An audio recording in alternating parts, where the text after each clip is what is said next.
Hello, welcome back to Justin Talks Villa, where I am really pleased to be joined by my mate, printing sensation, TK. Sensation, fair enough. Thanks for welcoming me My into pleasure. your beautiful home. We've had a play with the dog, new little lovely beautiful dog. We'll get a bit of footage of the dog before we go. So, TK, many of you who will be regular visitors away from Villa Park and home, obviously, and in Europe, will know TK pretty well. Been going down the Villa for donkey's years, but you'll also know him as 3 p.m. till Saturday. 3 p.m. Saturday, yeah. 3 p.m. Saturday on X. Now, TK started life in the printing world at Villa, didn't you? Yes, I So, did. tell me about your Villa story. So, it came up, I was 18, and my parents had been to the Guadiana Trophy Oh, yeah. in Portugal. It was like the day after my 18th birthday or something. And it was, in fact, O'Neill's last games. Ah, right. And they bumped into John Greenfield, head of merchandise, Yes. who you'd have known. Weirdly, and this is one of the reasons we got friendly, I think, ages ago, is I worked at the club shop for 2 seasons, but I was match day staff, which Yeah. was different to what you were doing. You were permanent full-time staff. Yeah, no, so I went in as, so they saw him and they knew him, and I went in as matchday staff. Oh, okay. You And started then, match day as well. yeah, and then he gave me weekend work, Yeah. just not when the Villa were away. Which shop was that? Main shop. So that was obviously not what it is now. No, but yeah, it's developed into something a lot Yes, better. yeah. Because So I worked where the old one was. Which was the under the old, Trinity. old one was corner of North Stand and Trinity Road, and you used to walk down some steps, tiny little. I have the box. vaguest. There's a picture somewhere. I'll have to photograph the recollections. picture out, but I worked there. Yeah, No, that yeah. was a long time ago. So I started that, and I was So if the Villa were away, I wasn't working, and then otherwise I'd work the Saturday, Sunday. Yeah. Until I annoyed him one day by saying I wanted a day off. Oh. What, to go to an away game? No, 'cause you could go to away yeah, I was games, allowed to couldn't go. you? So Yeah. you see, I can't remember why. I just said I didn't want to work a day because I was working full time in the week. So Yeah. I was working 7 days a week, and I then got. I don't want to use the word banished, but I was put in the Holt shop then for 2.5 years. Yeah, so that was just match day work then, and then kit launches and stuff like that, which was always nice to work the kit launch because it was actually busy. Then 2013, well, end of 2012 I got ill. 2013 start of, I wasn't needed in the job I had anymore, thank God. It was awful. I hated it. And I just spoke to Mr. Greenfield one day. Said, have you got anything going? He's like, I'll have something for you in a couple of weeks. And then I was taken into the warehouse, which was behind the shop then. Yeah. Just full time, just dropped into a warehouse job just like that. It's not the warehouse that, you'll have viewers who are warehouse assistants, and it's not driving forklifts around, and it was just like being at the heart of Aston Villa. It was quality. I bet it was, yeah. It was very, very badly paid at the time, but it was quality. I can imagine that as well, yeah. It was good, yeah. Did you get to knock around any players? Did they always come in? Because back in my day, you did have the odd player that had come in match day, like before or after games, to nick stuff. Normally through the back door. You could just kind of meet them briefly, Yeah. but you weren't like able to introduce yourself. There's one good story when we signed. It'd have been 2013. We signed a few players. One of them, Libor Kozak, and I can't remember who the other one was, but 2 players. We're going to. I've got a signing session. It's at 3:30, 4 o'clock on a Tuesday or something. Well, schools have just started. So who's going to be? Why arrange that? But they've done signing sessions for all the rest of them and meeting sessions. So they had to put one on for them. Yeah. So we was. I hope there's footage somewhere of it, but it was basically the shop staff. They called in a couple of extra matchday staff. They're just trying to round people up from that worked at the club. Genuinely, so all the warehouse staff were like, God, you need to come in the shop. You need to come in the shop, and then we all had to stand around and for the picture video. It's about 5 people in the queue. It had to be someone like Libor Kozak. It couldn't have been someone good, could it? Honestly, mate, I was like, that was really embarrassing, to be fair. But it was around that time that I'd started printing as well. Yes, so we'll come on to printing. So TK, as if you know him, will know, and this is how I got to know you as well. Printing, the printing king, we're going to call him, the king of the printing. So you started doing this at Villa. Yeah. So, So 2000, it all, showing it all, how it all works. Was you not? Oh, was you Kinda. There's the machine. There's the number. Crack on. So I'll always remember 2011. We had that shirt with the checkers. across it. Yes. And I went in after I'd worked at the whole night one. shop. Yeah. Yeah. The last night, I went in to get Vyman 26 put on it. And I remember speaking to the bloke on the desk. And I was like, "Oh, is it really easy to do because of like the squares and that?" And he's like, Yeah. and I just put the letters down. And just, what do you mean? Because I, in my head, I was like, it needs to be matched up perfectly. Well, we're going to get on to this. He's going to give Which us will show, yeah. Yeah, he's going to give us... So that was right. So when I just got, "Oh yeah, can you print?" I was like, "Oh, I've done it a couple of times," and I'll go on. And then by the August, I remember when Antonio Luna scored at Arsenal. Oh yeah. The next day I was working and I was called into the shop because someone wanted Tony Moon printed, and there was a Central News. We're going to film it and stuff, and for some reason I was called in to do it. So. Because you're good at what you do, Ted. Well, yeah, apparently so. I don't know if it was just, this beautiful face. That's what it is. Yeah. It's got face for radio, we'll call it now, Major. Yeah, it has changed. So obviously you started doing it at Villa. Yeah. Then your time at Villa obviously finished. You obviously started working for the railways, which is what you do now. Yes. What made you carry on doing this at home? So I didn't. Why did you just? I never thought about it. Buy a printer. I never thought about it. So what it was around COVID time. I bought a couple of shirts off eBay. I was always in the market for shirts, and I'd sent them off to Footprint over in Northern Ireland. Yeah. The original. Like, he's just the best. Yeah. Like, I love the bloke. He's really, really good. Authentic prints all the time. Isn't so easy for some people. But yeah, I was just kind of thinking, I wonder if I can do that, get a press. And it's quite a while on. I left there in 2017. So I'd obviously done the match shirts for 3 seasons, and then suddenly cut short, off you go. And then I was lucky enough to get a job in the railway at the same time. So I missed it. And then, I just said to my parents, I found one online, and I said to my parents at the time, I was like, "Okay, if you want to get me something for Christmas, just get us that." You had a printer for Christmas? What is a press? They're called a press? Yeah, heat press, Press. Are they expensive? No, not these ones. No, these are. I got gifted this by a guy on Insta. He ordered one off eBay. Really? One turned up.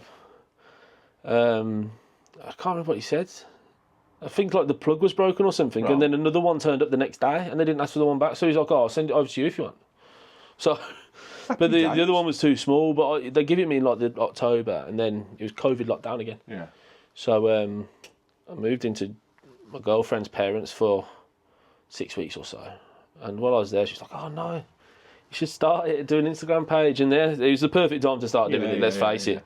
But lessons were learned. Don't get me wrong, because it was a struggle. Because when you're working at Aston Villa, you've got a stockroom behind you. Yes. So I was whacking through shirts back then because you wanted, you just go and grab off the shelf. Literally, just go and grab it. Oh, so you go through your order system. You can have 300 prints there, and I'd go through so I don't want to speculate, but probably over 100 in a day, quite easy. And you just go grab it, like a Vyman 10, put it down, boom, done. And if it was to go wrong, it don't matter. There's another one back there. Yeah. Not that it ever did. Whereas when it's me and it's someone's shirt they've just paid 100 quid for, and you're like, "Oh God, like this ain't good." So yeah, it was a bit of a learning curve. There have been a couple of mistakes. I used to do all shirts, not just Villa, and I remember I'd done a Chelsea shirt, and Marcos Alonso. I've done it straight. I'm not the best at straight printing because Villa never really had it. Not since the 90s. Some of them do. I presume that's why this has got a straight edge. Yeah, it's exactly why. And it is good for it. But yeah, Villa haven't since 2003. Haven't used straight printing. Don't know why. So I wasn't too experienced, but I was like, "Oh, I'll do this Marcos Alonso," and it was brilliant. It was such a good print. I sent the guy the picture, and he goes, "There's a curved print on that shirt." I'd looked at the wrong thing online. So I was like, "Oh, I'll get you another shirt." So I got out after a while. Finally found another shirt, like 40 quid for this shirt. Another authentic print, put it on for him. Like, there you go. And then I was left with this shirt. I was about to put it on eBay just as like seconds, and I found out that shirt was fake, and the one I'd bought in to replace it was real. So I was like, I've just lost so much. Oh, no. I was like, what a nightmare. But it's not the end of the world. No, but like you say, you have to learn these things, don't you, as you're going along. Yeah. But, we'll show. I'm going to do a little bit of slow mo so you can see this happening. So I mean, when you put that on there, right? Width-wise, how do you get the shirt sort of on? Oh, how to get it on? I'll show you that when I take it off. You just sort of slide it on. But how do you get it straight? Just because I know. Like this shirt's really good for it because you got the lines. The line's amazing. So I'm central here. Yeah. I know I'm central on that. And I could do this with it over to the left. Yeah. I don't, because of the lines. This is where the experience comes in, take. Yeah.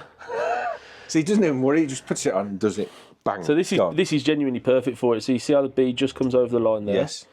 E just comes over the line here. Yes. Just over the line, just over the line. So then it's just about making sure it's nice and... It's got to be the perfect curve. Yes. And that is going to match up perfectly. Look at that. So with 7 letters, is that easier? Because you've got like a central... No. Because some of the letters are wider? Yeah, so the A isn't central because... No, I did think that when you put it down. I thought the A's not central there, but... Because the E is... See, I would start with the A central and then work away from it. There is another way, but I won't reveal my secrets. No, but don't give your the E is smaller, the R is slightly smaller compared to the O and the G. Yeah, because they're quite wide, aren't they? So you work both sides, or you get the A. It's so complicated. I didn't think it was easy, but Christ. Yeah. So it's, for me, it's relative. Yeah, because you just see it, and you probably when you know what you're printing. There's certain you can see that one up there. If I just pan that around a bit, that's a Bogard 52. So you can see the A isn't directly under the. So once I've done that one, I knew how I was going to do this. Yeah. One. So and like if say Grealish or Agbonlahor, I can do perfectly. Agbonlahor, I mean that must be a nightmare, mustn't it? It works. What's the longest name you've ever printed? Oh, I've done. There's not just names. There's quotes. I've got a picture somewhere. I found it the other day, and in our Work that out because we'll get that on. Yeah, in our relegation season, here's a quote that they want, and I just make it up. There you go. Send it back to them. Do they want it? Yes, they do. Great. We'll support you evermore. That one. Oh, okay. Yeah. Agbonlahor was a funny one. So, if you remember, the 2013-14 shirt had like panels down the side. Yes. If he wore a smaller size, his name wouldn't fit on the shirt because it literally just fit in. Is that 10 letters. So yeah, and he also used to be particularly unhappy that his kids couldn't have his name on the shirt. Oh. And every season, because obviously smaller kits you can't get that name on. Can you? Every season, Mr. Greenfield will come in. Oh, he wants Agbonlahor 11. He can't have Agbonlahor 11. It don't fit. In the end, I'd seen these smaller letters. I was like. Said to my gaffer, can you just see if we can get these smaller letters so we can start putting Agbonlahor on this shirt? And then they went, it helped us massively. Yeah. Smaller letters, smaller numbers, and it just it changed it. Revenue streams take you know me. Streams. Oh, I've got a revenue stream right here. Yeah, so I was really glad with that. But yeah, he used to always come in.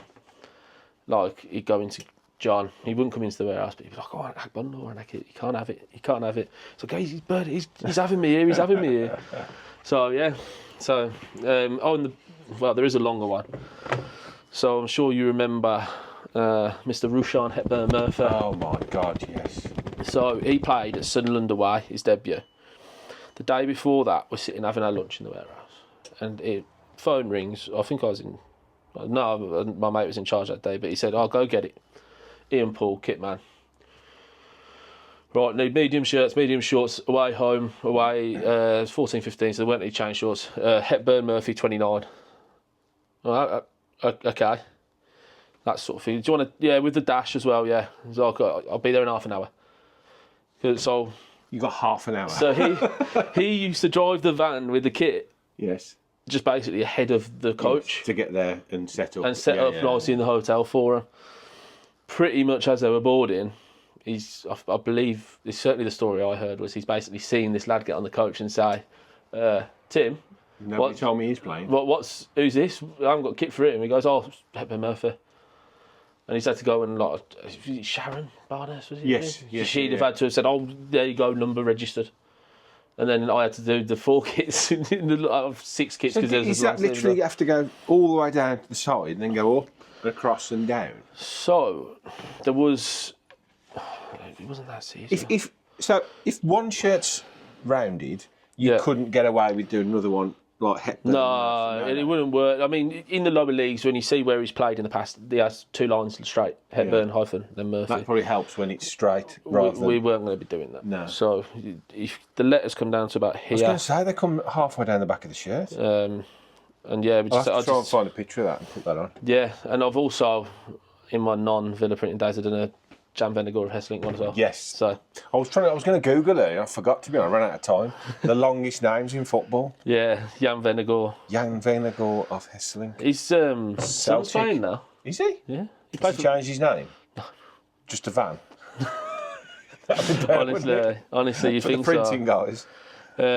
But no, he uses Vennegoor of Hesselink, so I haven't seen a shirt of his name on it yet. But yeah, I did a whole shirt with him, man. Jeez. And it was he's got something like 80,000 views on TikTok before I went private. I just couldn't be bothered with TikTok anymore, to be honest. Next question. Yeah. Would you refuse to print a Blues kit? No. No! I hate to say it, but Oh, I'm off. See you later. Thanks for joining us. nah. So there's a guy on. There's a couple of guys on Insta. So there's Big Pete, lovely bloke, and his Is he mate. big? Funnily enough, and his mate, classic Birmingham Small shirts Paul. or something. Small Paul, yeah, might as well. But yeah, they used me for it Oh, okay. because they were local to where I lived when I lived with my parents. Right. It was nice because they knew they were getting. Quality. Yeah, as much as I hate to go harp on. Yes, he's quality. We know he's quality. I was getting them the best products and that. So I did a load of Bellinghams and stuff for them. I don't like doing them. I don't make a habit of it. No. I had some recently for a bloke. Mark, he's a nice bloke. There are some nice Blues fans. I know it's not as hard to say, but Yeah, I mean they're like a needle in the haystack. But yeah, he's nice. But he would only use me for printing really, and so I've done a few for him. But my rule is, if I'm printing blue stuff, it goes in and out the house. It doesn't wait. Like I've got Villa shirts sat in here waiting for printing when I've got time. like a box outside. He just leaves them in, and then Honestly, I would. they're in and they're straight. They don't stay in the house. So people, when I was at my parents, people would have to wait outside. If they're having 4 shirts done, they wait outside for over an hour. Like it's just not. I'm not keeping them in the house. I think we'll let you off on that then, T. Yeah, I do. That's a good compromise. That is. Yeah, I like to think so. So what number are we having on this? 52. No, so Oh. this one is from the season when we played Liverpool in the cup. When the kids played. So yeah, so Bogard wore 70. So we're having a 70 on this. That one he only wore 52 in the Papa John's Trophy game. TK, you'll find out that TK's got a very good knowledge of numbers, kits, fonts. What's your favourite font? That was one of them. Favourite What's your favourite Villa font or football font? Because they do cup. People might not know this, but they do special cup. Yeah. What's they call them? It's just cup sets. Cup sets. That's it. They do cup sets, league sets, and do they change the Premier League ones every season? No, so the current one's been in since 2023, Right. and it's similar to this one, but this is So 2000. This is 2017 to 2023. See with the little. What are these? What are these actually made of? It's like a vinyl. Yeah. So is that- these is are quite that- rubbery. And does that when it heats? That's glue. That's glue. Okay, so it just literally heats the glue up and it sticks. Pretty much. It's simple as that. Pretty much. It's technical stuff, isn't it? So yeah, this was 2017 till 2023, Right. with a change of supplier in 2019. Okay. Don't know why, but Avery Dennison now supply. I'll tell you my printing story when I worked at the Villa. Oh yes. 96. Was it 96? It must have been 94 to 96, I think I worked at the club shop. And it was the year we had Muller. First Muller year. Right? Yeah. But I don't know whether you remember this. I was 1 Right, so you don't in remember 1993. So when that kit came out, the stripy kit, the green and red and black and the home kit, we hadn't got a sponsor at the start of that season. So we started the season with plain kits. Yep. Okay. So I worked in the club shop. When the sponsor was eventually announced, the Muller, they then said, bring all your shirts back and we'll print them all on. And then not everybody bought the shirts back. No. So there are lots and lots of shirts out there. I'm with honestly no shocked. Muller on. I'm shocked by how many are out there. Are probably worth a bit more than. Well, the Mullers all fell off. All the first season Muller ones are all like tacky. started peeling off. Yeah, Whereas if you look at the just, following season, they're really nice. yeah, because and that's the reason the early Mullers were literally brought back and printed on. Yeah. So absolute nightmare. I think, yeah, printing stories wise, there's a lot to them. So what's your favourite name and number set you've ever done? Favourite name and number set. So we Not your said favourite player. we said about fonts first, didn't we? Yes. So fonts, I think is still our first cup font. It's between that and, frustratingly, the 96, 97 claret and blue one. Yes. But our first cup font, so we would have worn that on this season's shirts, 2020-21. However, I can't imagine they had all the letters and numbers just ready and lying about for like Jake Walker 46, Lamar. So they had to use Premier League print. Right. So that's probably my favourite font. Favourite name and number.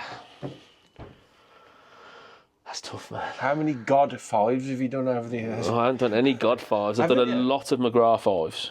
I don't like printing that shirt because those shirts, the inside of the shirt is white. They're fully dyed shirts. No, I was going to say that we've had one recently which is the same. Yeah. It was the home. It's the home shirt of this. So like, it's not the same colour. Right. So it's 30-year-old dye, and you're heating it up at 170 degrees, and like you can use block out flock as much as you want, but it comes through. So I don't really like those shirts, probably for that reason. Favourite name and number though, that's a tough one. I'll have to get back to you. We're going down the pub in a minute to do second part of this, so you can have a think, and we'll have to be the first. Hopefully I'll have thought of it by then. I love doing a Merson 10. Yes, I know that. You've done a Merson 10 for me. I like doing Merson 10. I like doing a Hendry 17, Grealish 40. So I printed Grealish's first ever kit that he wore for Villa. Right. So not the one that he wore on the bench against Chelsea when he had 41, but he wore when he played against Man City away. He wore number 40 for the first time, and You printed that? yeah, I printed That's all a his good kit. claim to fame, isn't it? So yeah, it was. Yeah, if only there was fame for it, I'd be rich. Pay for that. I wish. Did he give you a little bonus? No. Thanks for doing that for me. Absolutely not. Probably told me off for taking a minute too long, to be honest. Vitamin 10. Vitamin 10's a funny one. Vitamin, don't you? Yeah, Vitamin 10's a funny one. Fan. So Vitamin 10, you were saying about the letters, there's 7 letters. When you do Vitamin 10, the 4th letter is like W-E-I, and the 4th letter's well over here. Right. Because the A-N-N and the M is so much bigger. Wider, yeah. So much bigger, so I'm going to take this off again to cool it down. This is the only thing with these plastic prints. You have to wait for them to cool. Well, I see them using them in the shop now. Yeah. I've got this one done in the shop. And they just literally lift the press up. This has to be cooled. So I wonder why you're flapping it around a bit. yeah, to try and cool it down a bit quicker because this is on 163 degrees or something. It isn't the best press, so I have to put it up a bit higher. So. And then the final bit is peeling it off. Is that satisfying? I think I've done too many for it to be satisfying still. Let's see if this comes. Why won't that peel off then? Because it's not cooled down. It's probably the press, to be honest. It's an old press. If I was still doing the printing like I was, I'd have got a new press. Yeah. I nearly got one on Because you're Site basically Coutinho. retired now, aren't you? Yeah. We'll say that now. He doesn't really do it much anymore. I do the odd bit. He's done this especially for me, so I can come and talk to him today. When Coutinho signed, I got a load of letters and numbers off someone who I know. I've known him since I started printing. And he had the Burnley kit man was going to sell him a press, like a proper professional Sporting ID or Avery Dennison, whatever it would have been, full on Premier League press. And it was like, it's going to cost me like 250 quid. And he's like, I'll get it. I was like, I'll have it 100%. And the Burnley kit man never got back to him. So I've been stuck with this one. It does the job. At the end of the day, I don't care about the time it takes. No. It's in the name. Heat press. Yes. Does it heat? And does it press? Does it press? Yes and yes. So it is fine by me. So these pro shirts are a pain. They don't line up too nicely on this shirt. So you see how it curves round. Yeah. So we'll shortly actually have that ready. Right, there we go. This is the final bit now. So yeah, so before I started as well at the Villa, they never gave a repress. So if you ever got your shirts printed before, like 2013ish, you'll probably remember that you'd go up to the window on a match day. Oh, yeah, I'll have that please, and shirt gets printed and it gets left on the side for about 5 minutes, and then they'll go back over to it and peel it off, and then just hand it to you. But then there's bits coming off while you're peeling, like you've seen it happening to me there. So that's why you've done that. You've heated that twice. Yeah, I've heated it again. So now it's stuck down. Right. So these are little tricks of the trade that you don't get anywhere else. So yeah, that's the Bogard 70, which Let's show everyone at home how good he's looking. Look at that. So yeah. Beautifully done. And what a player, mate, as well. Honestly, how good has he been? Well, yeah. Talk about the football in a bit. I've very much nearly had us speaking about him in one of our episodes. Oh, yes, we'll come on to that. But yes. it's not happening. So, but yeah, just working there though, mate. Honestly, and I was quite gutted to leave, but it was tinged with sadness. But there was people involved in that club that weren't in it for the interest of Aston Villa anymore. When you had people, and I will name drop them, John Greenfield, Alan Williams, Jerome Belgrave, who was my warehouse manager. Before that, you had Mark Perry in the shop. You had, to be fair, a lovely girl, Holly Adams, who went in the shop. She didn't like Villa when she went in. She did when she left. Right. Some really nice, really good Villa people, but then some people went in and they weren't Villa people. Right. It makes it a very difficult place to work then. I could name all of the people in the back office as well, but I won't. Okay. But like when that changed, and all of a sudden it's corporate and the name gets changed to whatever, something mental about licensing. It was like this. Then the place wouldn't. And then it got sold to Fanatics. So yeah, the Fanatics bit was a bit annoying, wasn't it? Yeah, I didn't have a choice. I'll tell you off camera what happened there, why I left. And we are going down the pub now, so we will continue this chat down the pub. See you in a minute. Okay, so we are back, but we are down the pub in TK's local called the Jiggers Whistle in Brownhill. The Jiggers Whistle. So if you're popping past Brownhills, come and have a pint in it. It's great. It's like a tiny little micro pub, is it? Yeah, it's a micro pub specialised in the rail. So there's got. I'm not actually being paid for this. No. So when Colin we might get a free pint if when Colin sees this, he better off me a free pint. You have three rotating ales, Wye Valley Lager, Wye Valley Stout, and then a rotating. Like a pale as well under. I think you know as much about beer as you do about the Villa takeout. I know a fair bit. I like to think so anyway, you know.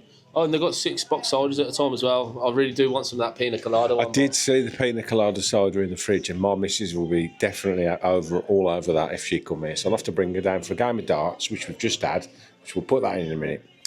So the second part of this was all about you and your love of the Villa, like everybody. And I know you've got this little app on your phone, haven't you? Yeah.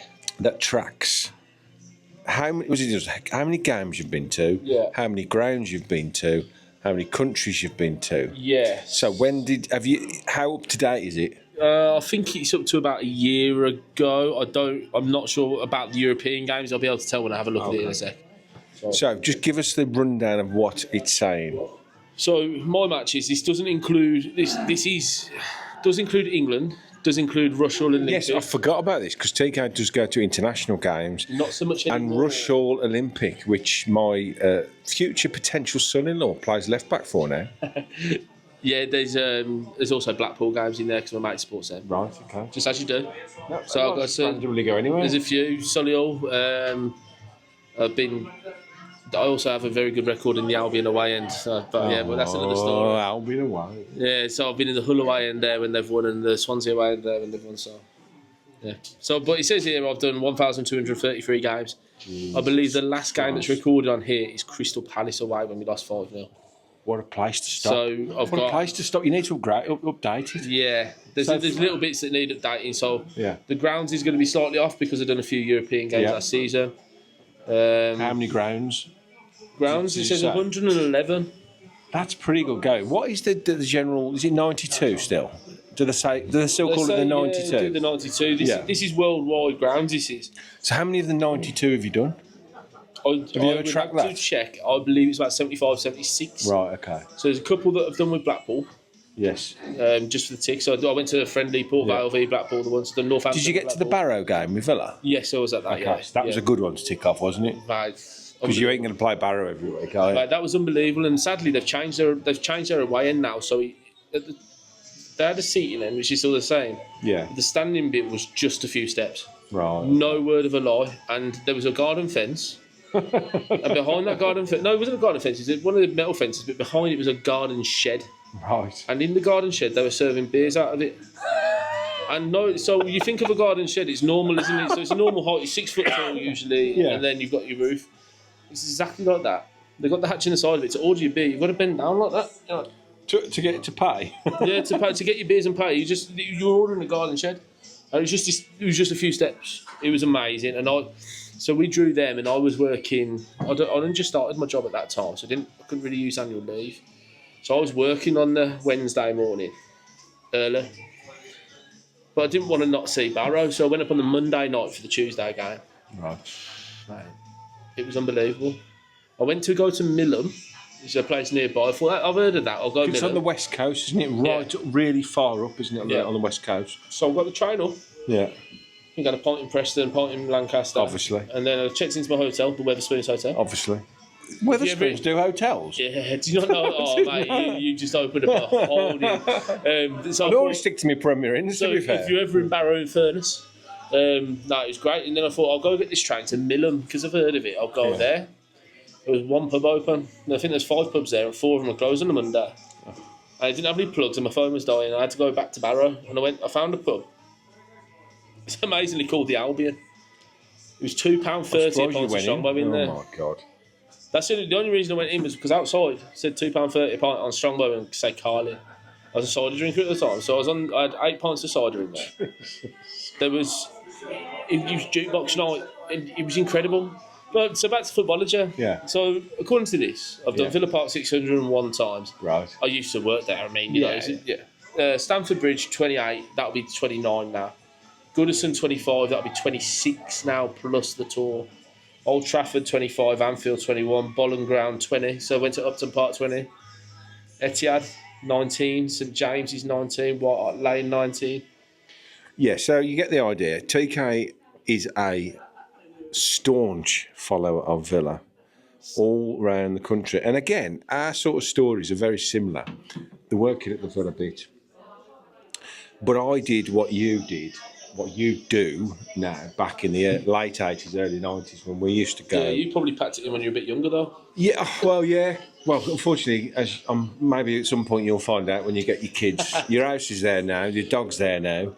But when your kids start arriving, your life your priorities have to change, obviously. No, that's fair. But those 10 years I spent pretty much going to every single home and away game. Pre-social media, really. Were some of the best days of my life, honestly. We used to go into Cannock and get Goffey's coaches, who's still doing it today. I know Steve very well. And we used to just get all over the country. So Saturdays was either Villa Park, and we used to get the bus down to Sankey's Corner, and the bus down into Walsall, and the train from Walsall, and a home match. And then away, we used to go everywhere. We were only kids, we were like 13, 14 going on the coach to away games. Yeah, and it was rough times back then. It was certainly rougher than when I was going as a kid. I was lucky, like I work on the railway. I'm from a railway family, and I got taken everywhere by my mum and dad. Yeah. And I didn't have a choice, everywhere on the train. And then my dad was doing work on the railway, which ironically meant we had to then drive. And then obviously turned 18, and just sort of thankfully some of my mates got into it as well. And then I've met so many people. So how did you get into it? So I from when I was 4 till I was 20. So I was ill just after Christmas 2012. I fell ill. I ended up in intensive care, and we lost to Wigan 3-0 the next day at home. So that was the first a football fan when they equate life events to different games.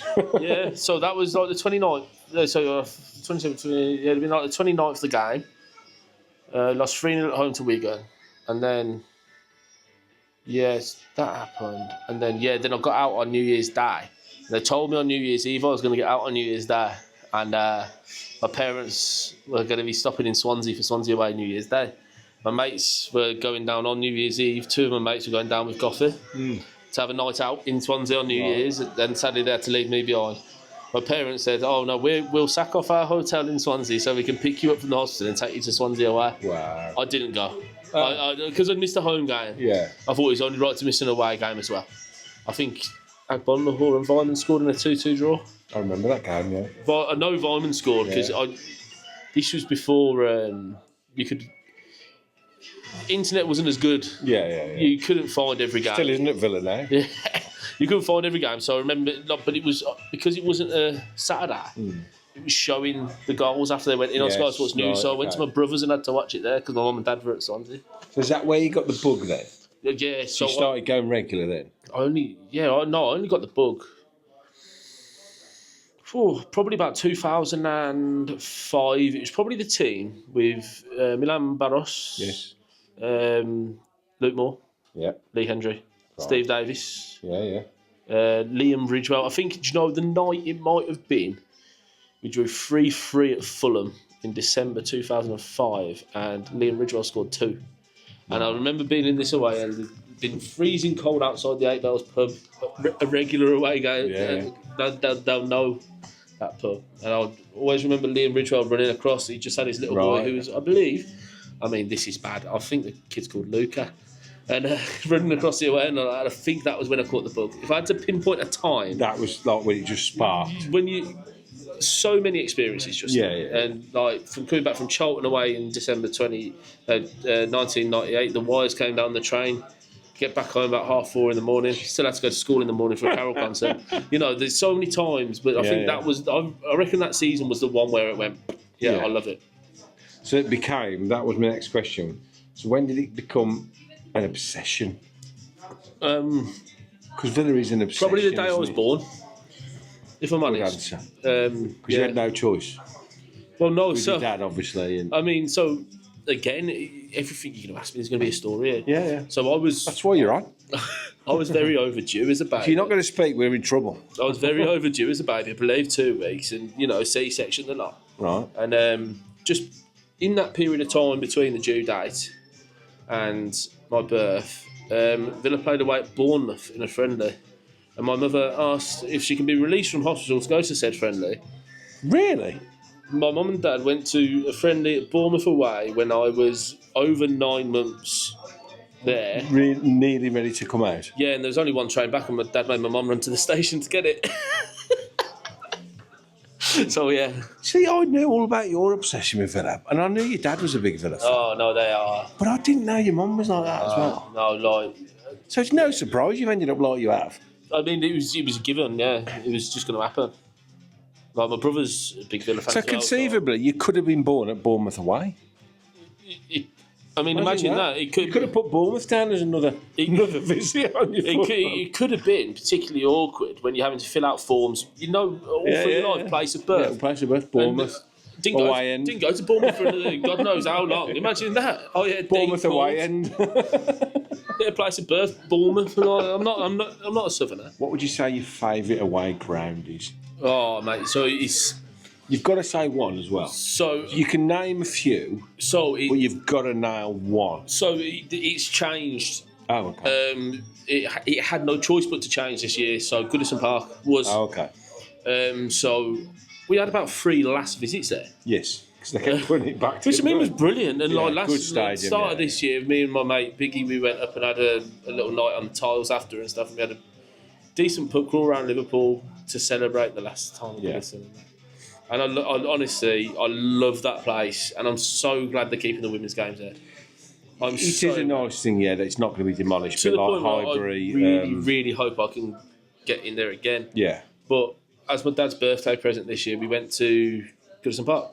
Oh, right. So you see how many visits I've had. Yeah. Bear in mind, my dad won't have missed a game there since... Well, no, he hasn't missed a game there. Should have got your dad on instead. Probably. Since he was home and away, so he's born home and away since about 1970, 1971. Right. So there's a lot of extra games. Yeah. He saw Tony Morley's wonder goal there. The one when he was there ran the length of the pitch and belted it in the top corner. He was there for Big Fat Ron's Clark Blue Army going off. I think that was me, mate, as well. I was there. Yeah, great. No, that was Sheffield Wednesday. Graham Taylor's Clark Blue Army. Right. The whole second half before. I remember the one of them I remember the most was at the old Man City ground before they moved, and there were wooden benches in the way end. They're still which there. Literally went all the way across. Oh no, yeah. And I can't remember who the manager would have been then, but it was one of them songs, and it just went on and on, to bring it all back the now. way through half time, all the way into the second half. We must have been doing it for half an hour to 40 minutes. We're starting to bring it back now, so I'm a big fan of that and the Amazing Grace Villa song. Yes. But that doesn't catch as much anymore. That Unai Emery's Clark Blue Army now is At That's Bruges, we good. had it So going for let's about half an hour. start it then. Let's get it going again then, because that's I thought it's you a meant now. I was fantastic. like, I'm not doing it in here, Justin. What are you doing? But yeah, no, that like you say, those are the memories, aren't they, of them guys? So okay, you can't have Goodison there then. Fratton Park. Fratton Park. Yeah, so I went That's to the- one game I've never been to. So I went for the game in the Papa John's. We lost. I don't know.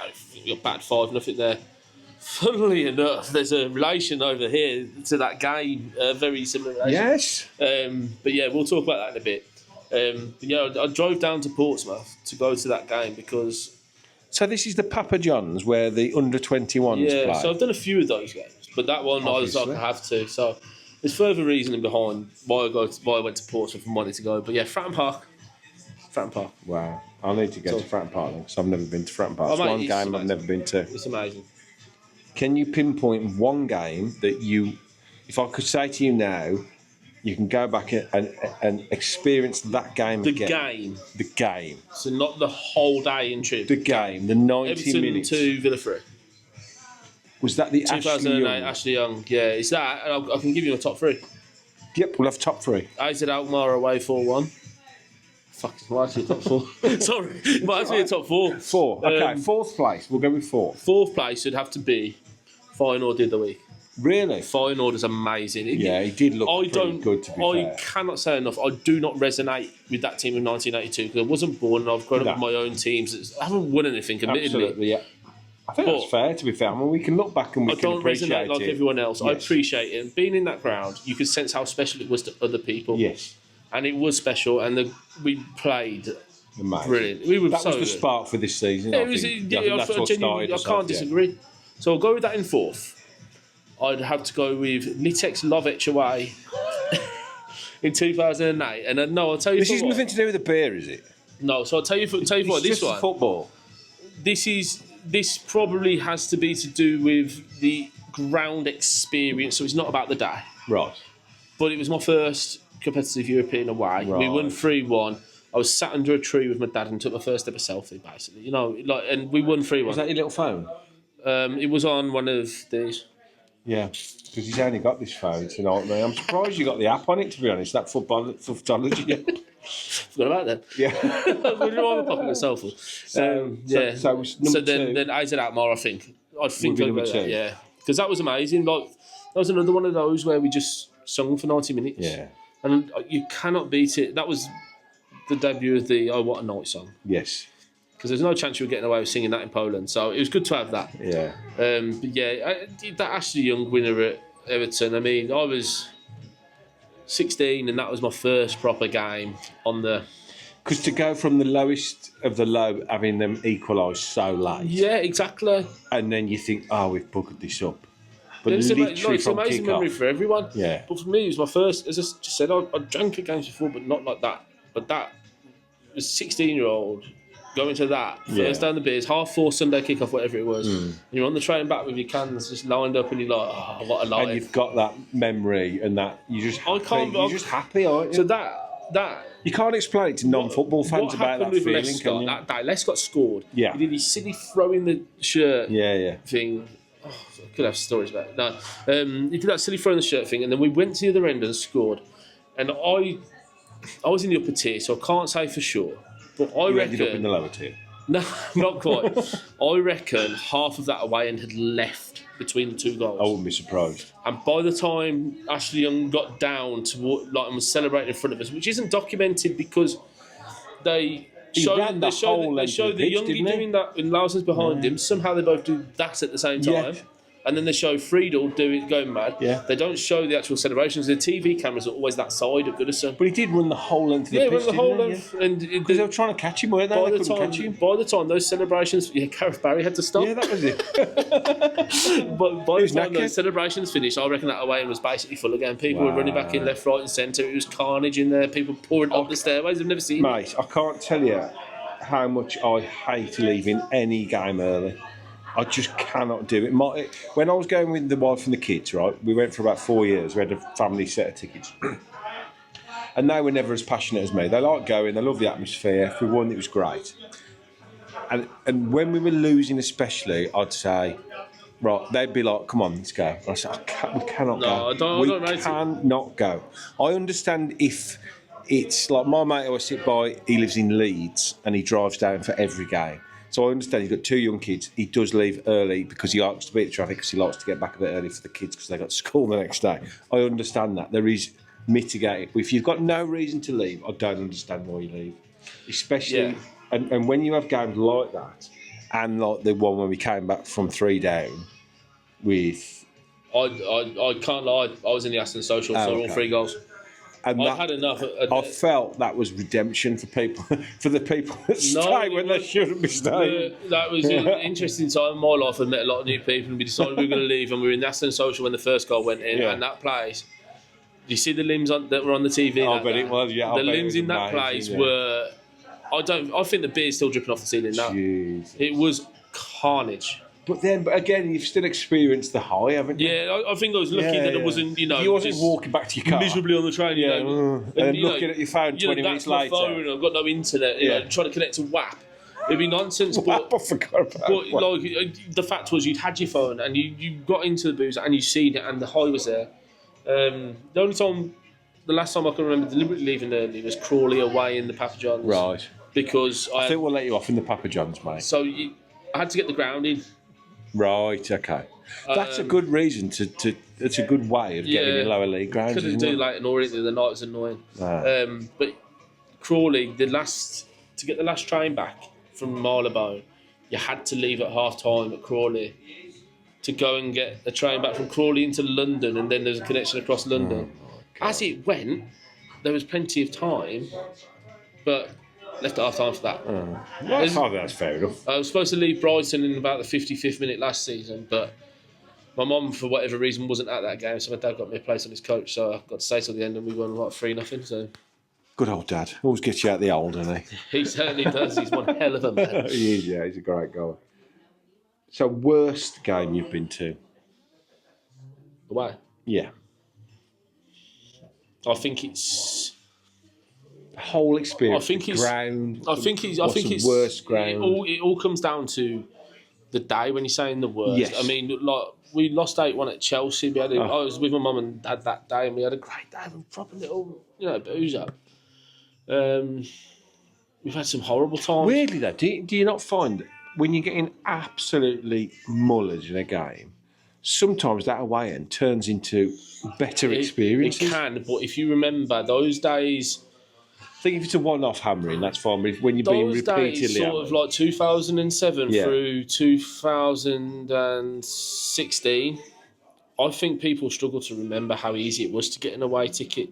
Yeah. We didn't take full allocations at places because we could barely sell the allocation. To be fair, we did when I went. You could literally walk. I mean, in my day, you had to go and queue up at the ticket office. Yeah. You had a little cardboard, like a piece of paper, basically, with all the games named on, and you'd have a stamp.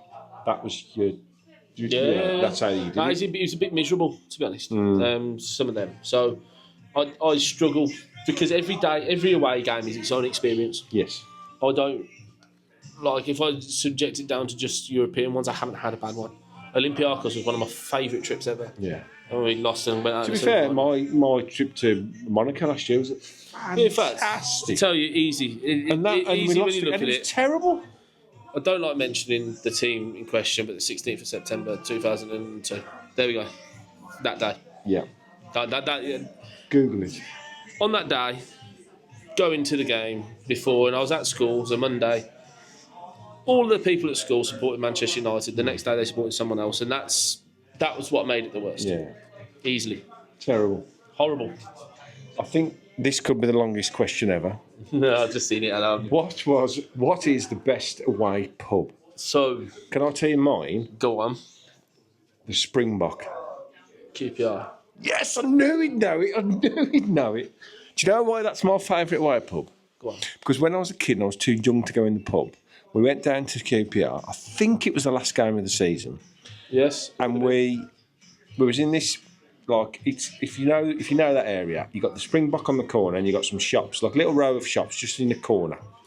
And we all sat outside, went into the off licence, grabbed a few bits. We was only young kids.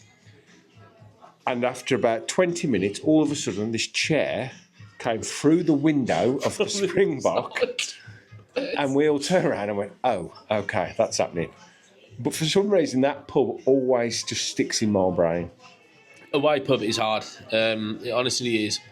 All I can suggest is do what you want to do on an away day. So I do.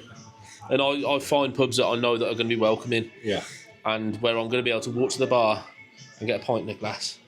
One of my best experiences is going into pubs that are sort of also got the home fans in as well. Because you get that really nice, if you find a really nice, welcoming pub, not rammed, just you've got a spattering of home fans in. You normally find that with a sort of mid-level, lower level Premier League teams, not the ones that are really intense. You can have a cracking conversation. So I can give you two experiences. Before Newcastle away, a fair few years ago, went to this like club bar sort of thing before. It was a Sunday kick-off. We'd been out on the Saturday night. They were doing all sorts of competitions and involving the Villa fans and stuff, and I kind of like that. There's loads of good banter. Yeah. So Newcastle's always good. You can always have a drink wherever in Newcastle and just enjoy yourself. Liverpool, very much the same. Manchester, not so much, but we've had some times there. After the game at Sunderland the other week, me and a mate of mine, we went into the Wetherspoons, centre of Sunderland, swarming with Sunderland fans. We'd had a bad result, obviously, and they were all buzzing, but they were so lovely. So lovely. So if we can just use a town, I'd probably go with Sunderland. Okay, we won't say a pub then, we'll say the town. Yeah, it's hard. It's hard for me to do. It's too many, that's the problem. There are, and like I'm of the age now where going into a pub where it's plastic glasses throwing up in there, singing about I was over that a long time ago. Singing about our like really less industrial rivals, illustrious rivals. Very, very, they're nowhere near as illustrious. No, can't be asked.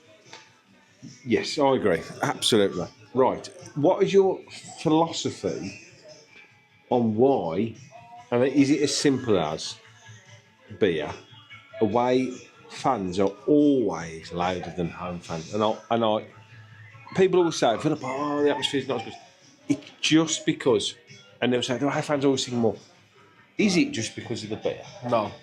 It's routine. So home games, you're in a routine. You can go into your same old seat, same old routine every time. If you're a regular away goer like myself, like I'm going on the coach on Saturday to Liverpool for the first time in God knows how long. I can't get back. I need to be back. So I'm going on North Walsall Lions or whatever with Julian, and I've been buzzing all week still. Even though I'm going on the coach, I don't like going on the coach. The whole week you're obsessed with it because you're one of those, whether it's 500 or 3,000, you're one of those people that's going. Yeah. And the excitement is just to build up through the week. So when you get there, it just explodes out of you, and that's what creates. I might not see anybody I know until 5-6 o'clock on Saturday, but I know that I'm buzzing to do that because you're going to see a load of people that you really get on with. Like you only see them 19 times a year, and it's that shared experience as well, isn't it? That's what it is. Yeah, and it is. I guess it's mob mentality as well, turning up on someone else's patch. I think that's where it probably historically comes from. Tribalism again as well. Like, I know that there's arguments about away tickets and how they're distributed, etc., etc. But when you get your chance, whether it be off somebody who just happens to be selling a spare, or you get one through the club, through a ballot, or through anything else, take it and enjoy it and run with it and get to as many as you can because they are the best experiences. There's a reason why at my age, I can't see an end game for that. I can't. It's that good. Jill tell you what it is. She might. She might try. Right, we've got a couple more questions to go. If I offered you the chance, I think I know the answer to be fair. If I offered you the chance now that I would transfer all of the money you've spent on Villa in your life, travelling and watching them, but you couldn't have any of those experiences and you would totally forget about them all, what would you do? Well, you know my answer. Look, I genuinely think I'd be a very, very, very boring person if I didn't do all those experiences. You've got to realise, like, I'm a bloke who works, my speciality is railway. Like, if you just allow your speciality. You know what you've missed out on the railways? You should have done what that guy does. What, Francis? Francis, whatever his name is, yeah. No, You should have done it. I'm not interested like that. No. Like, he's a serious enthusiast and fair play. I've met him. Have you? I've met him through windows of trains twice. Oh, okay. Did you wave? Oh yeah, he loves himself. Like he's a man, lovely bloke. Yeah. But look, that's where my expertise goes. If I didn't have that release over the years of going to the football, it's the football every time. Yeah. It has to be, and I'm sure because my missus will watch this from start to finish. I'm sure.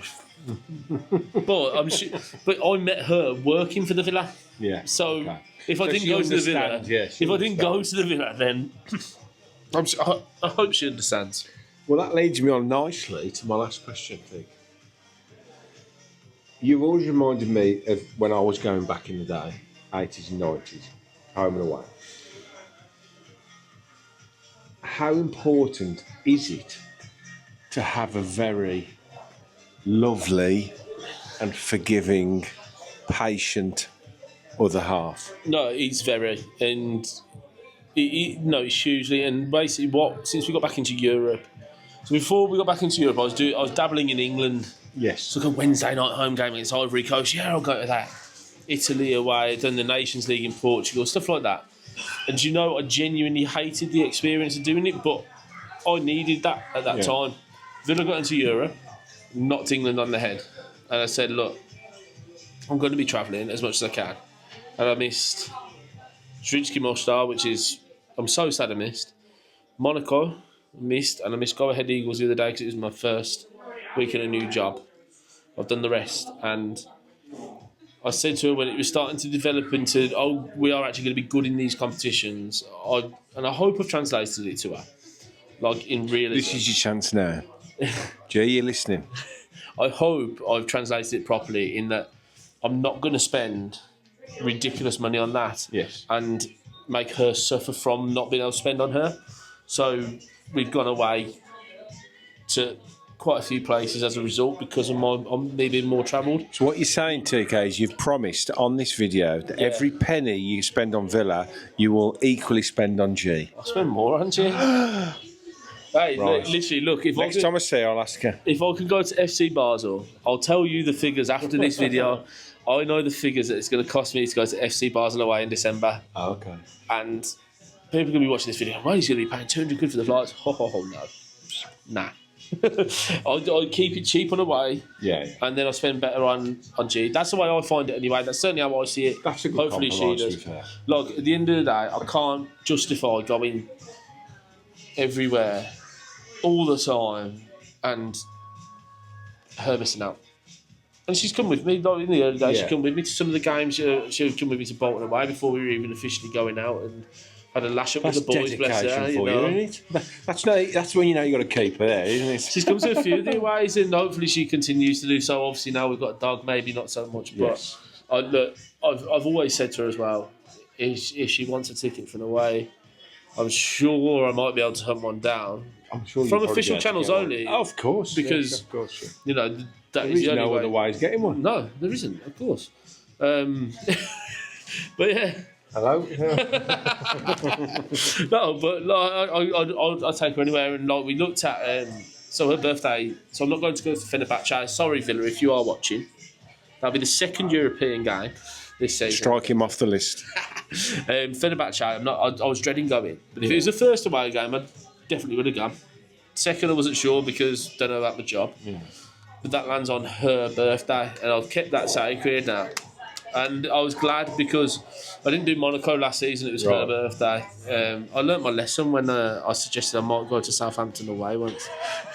Did you get short shrift? Well, let's put it this way. I enjoyed the bottomless brunch in the Ember Inn. And then watching it on a perfectly legal way at her house after. Yes. But no, Fenerbahce, I was so glad it landed then because we're going to go away that week. Okay. And I'll spend... Where are you going, Turkey?